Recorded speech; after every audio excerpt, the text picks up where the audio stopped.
चलिए बात कर लेंगे आज की सबसे अहम खबर की। कोरोना संकट के बीच भारतीय रेलवे आज से कुछ यात्री ट्रेनों की सेवाएं शुरू करने जा रहा है। सभी ट्रेनें नई दिल्ली से चलेंगी और इनमें सिर्फ एसी कोच ही होंगे। आज से चलने वाली 15 जोड़ी विशेष ट्रेनों में से 2 ट्रेनों का जयपुर और कोटा स्टेशनों पर ठहराव होगा। ट्रेन नंबर 02957 अहमदाबाद से 6:20 पर रवाना होकर रात 9:15 पर आबू रोड, रात 3:20 पर जयपुर और सुबह 8 बजे नई दिल्ली पहुंचेगी। जबकि ट्रेन नंबर 02958 यानी नई दिल्ली अहमदाबाद बुधवार से संचालित होगी। ये ट्रेन नई दिल्ली से रात 8:25 पर रवाना होकर रात 12:50 पर जयपुर, सुबह 6:33 पर आबू रोड और 10:05 पर अहमदाबाद पहुंचेगी। खास बात यह है कि स्क्रीनिंग और सैनिटाइजेशन के लिए हर यात्री को 90 मिनट पहले पहुंचना होगा स्टेशन पर। भारतीय रेलवे द्वारा राजधानी क्लास की स्पेशल रेल सेवाओं का संचालन किया जा रहा है। 15 जोड़ी स्पेशल रेल सेवाएं आरंभिक दौर में इनका संचालन होगा। उत्तर पश्चिम रेलवे की टेरिटरी से एक ट्रेन नई दिल्ली साबरमती नई दिल्ली स्पेशल रेल सेवा का संचालन किया जाएगा। दिनांक 12 मई 2020 को साबरमती से शाम को 6:20 पर रवाना होकर अगले दिन सुबह 8 बजे नई दिल्ली यह ट्रेन पहुंचेगी और इसका संचालन प्रतिदिन होगा। उत्तर पश्चिम रेलवे की टेरिटरी पर यह ट्रेन साबरमती से दिल्ली। ज्यादा जानकारी के लिए बात करेंगे आसिफ खान जो हमारी फोन लाइन पर मौजूद हैं। आसिफ, किस तरीके की तैयारी रेलवे की ओर से की गई है?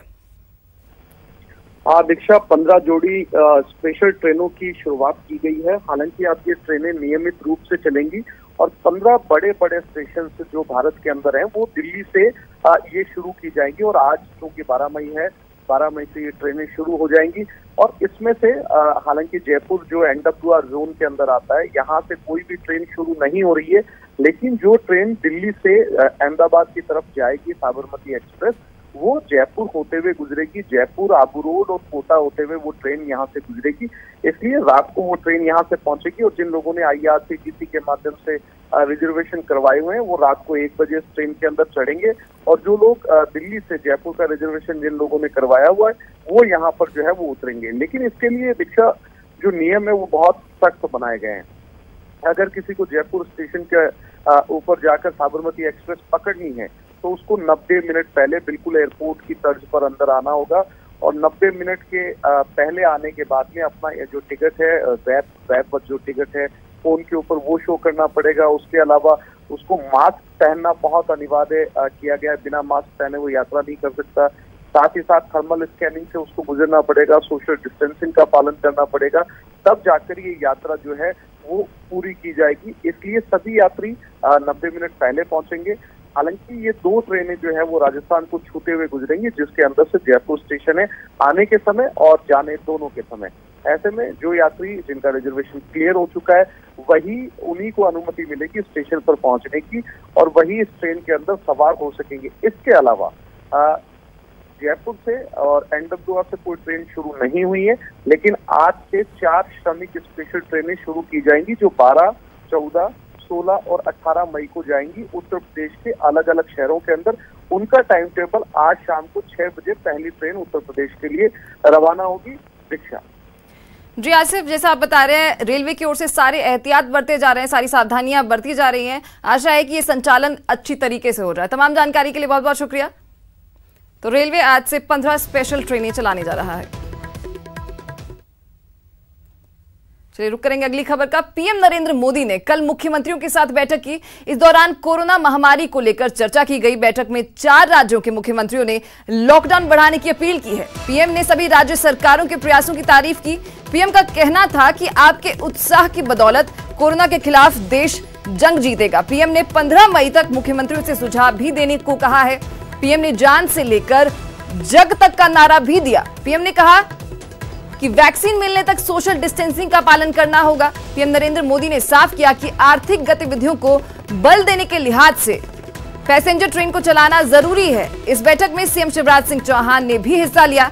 सीएम ने श्रमिक कानून को लेकर जानकारी दी। साथ ही इशारों में पश्चिम बंगाल के सीएम ममता बनर्जी के आरोपों का जवाब भी दिया।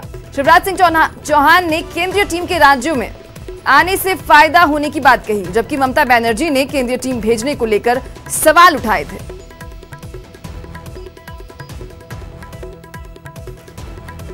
तो कोरोना काल के बीच प्रधानमंत्री मोदी ने 5वीं बार मुख्यमंत्रियों के साथ बैठक की। इस बीच क्या कुछ खास बातें रही? कोरोना के बढ़ते खतरे के बीच वीडियो कॉन्फ्रेंसिंग में मुख्यमंत्रियों ने अपने अपने सुझाव रखे। प्रधानमंत्री से राज्यों को 1 लाख करोड़ की मदद की मांग की गई है। साथ ही संकट की इस घड़ी में आवश्यक वस्तुओं, दवाओं और चिकित्सा उपकरणों की निर्बाध आपूर्ति के लिए केंद्र सरकार से इंटरस्टेट सप्लाई चेन प्रोटोकॉल शीघ्र लागू करने की अपील की।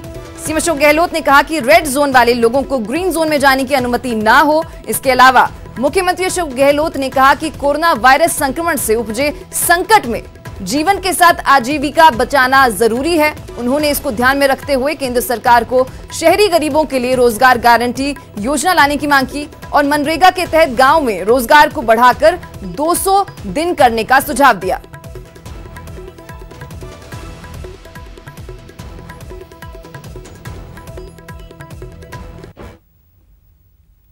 सीएम अशोक गहलोत ने ट्वीट कर कहा है कि प्रदेश सरकार जब तक अर्थव्यवस्था की गाड़ी पटरी पर नहीं आएगी तब तक राजस्थान सरकार वंचितों की हर संभव सहायता करेगी।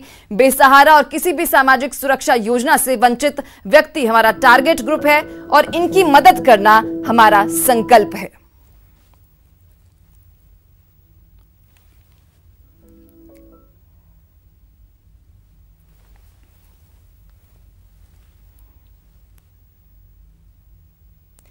कोरोना काल में राजस्थान मनरेगा योजना के तहत ग्रामीणों को सबसे ज्यादा रोजगार देने वाला राज्य बन गया है। 10 मई को प्रदेश में मनरेगा श्रमिकों की संख्या 24,31,000 तक पहुंच गई। राजस्थान के अलावा मनरेगा के तहत रोजगार देने के मामले में उत्तर प्रदेश दूसरे नंबर पर है, छत्तीसगढ़ तीसरे नंबर पर और मध्य प्रदेश चौथे नंबर पर है।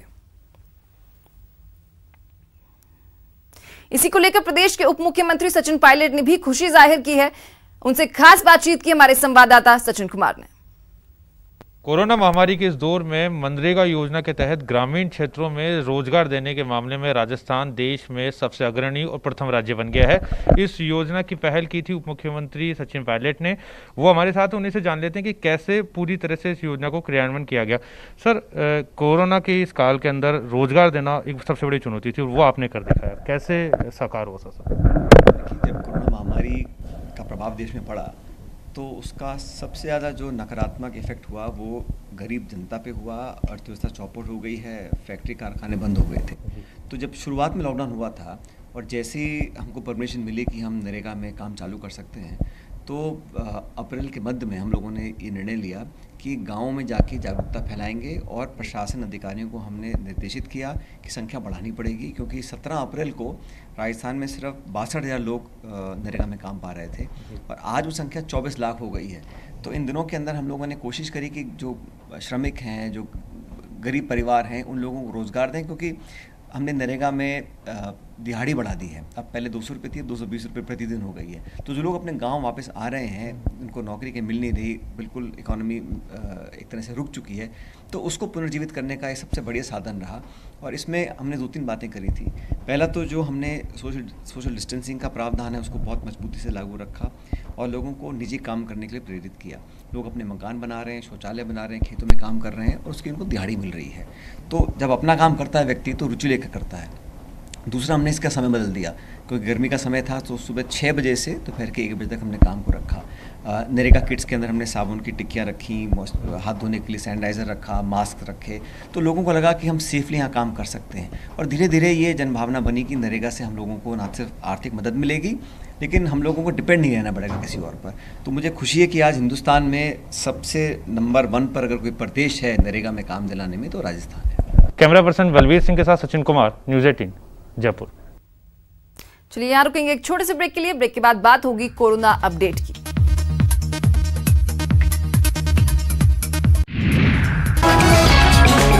लेंगे कोरोना अपडेट की। देश में कोरोना पॉजिटिव्स की संख्या 67,000 के पार पहुंच गई है। देश में कोरोना से 2,206 लोगों ने अपनी जान गंवा दी है। इलाज के बाद 20,917 पॉजिटिव मरीज ठीक भी हुए हैं। कोरोना जांच में भारत को बड़ी कामयाबी मिली है। एंटीबॉडी टेस्ट के लिए तैयार की गई है एलिसा टेस्ट किट।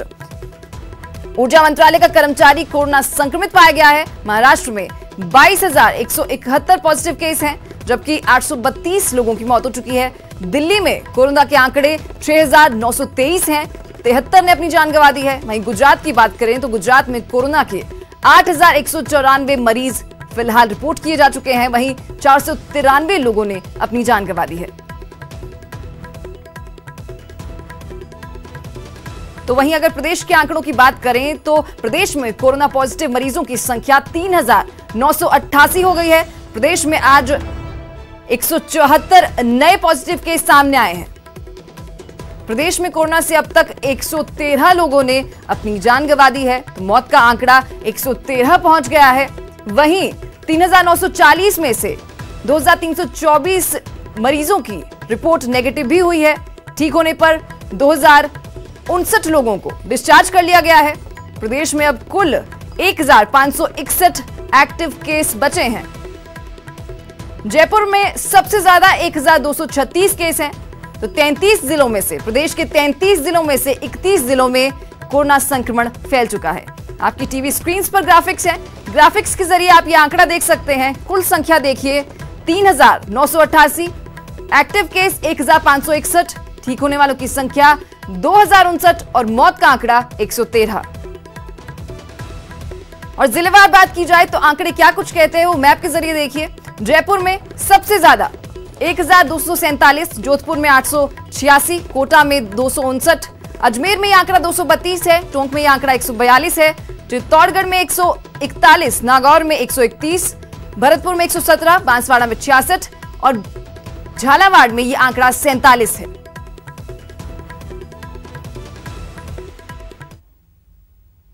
कोरोना महामारी के बीच बीजेपी अब प्रवासी मजदूरों के लिए चरण पादुका अभियान चलाने जा रही है। बीजेपी के राष्ट्रीय अध्यक्ष जेपी नड्डा के निर्देश पर यह अभियान चलाया जाएगा। अभियान के तहत बीजेपी ऐसे मजदूरों के लिए चरण पादुका से लेकर दूसरी जरूरी वस्तुएं वितरित करेगी, तो दूसरी तरफ उनके लिए विभिन्न स्थानों पर अस्थायी रूप से विश्राम की भी व्यवस्था करेगी और भोजन और चिकित्सकीय सेवाएं भी मुहैया करवाएगी।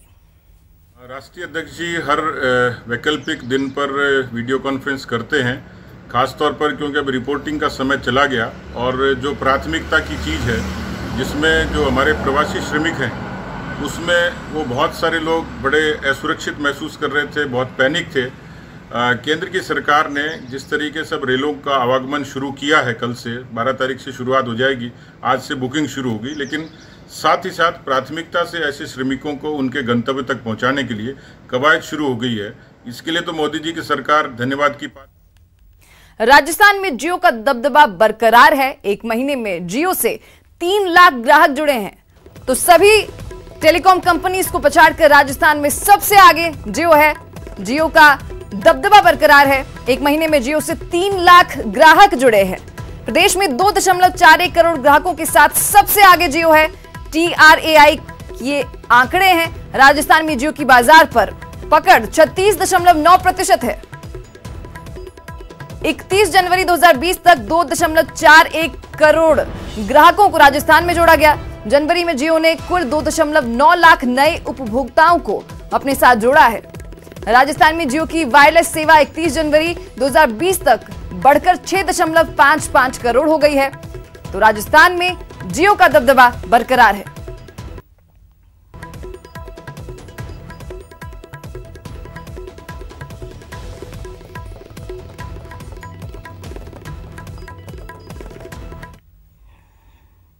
विपत्ति में ही इंसान के धैर्य की परीक्षा होती है। जिसने चुनौतियों को मौका बना लिया, समझ लो उसने जिंदगी की जंग जीत ली।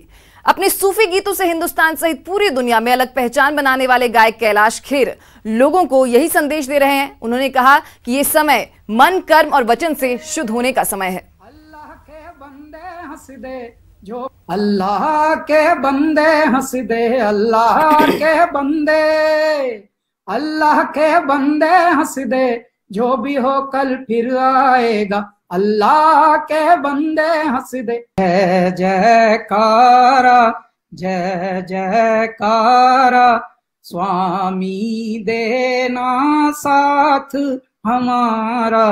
जय जयकारा, जय जयकारा, चूरू वासियों देना साथ हमारा, राजस्थान वासियों देना साथ हमारा, भारतवासियों देना साथ हमारा।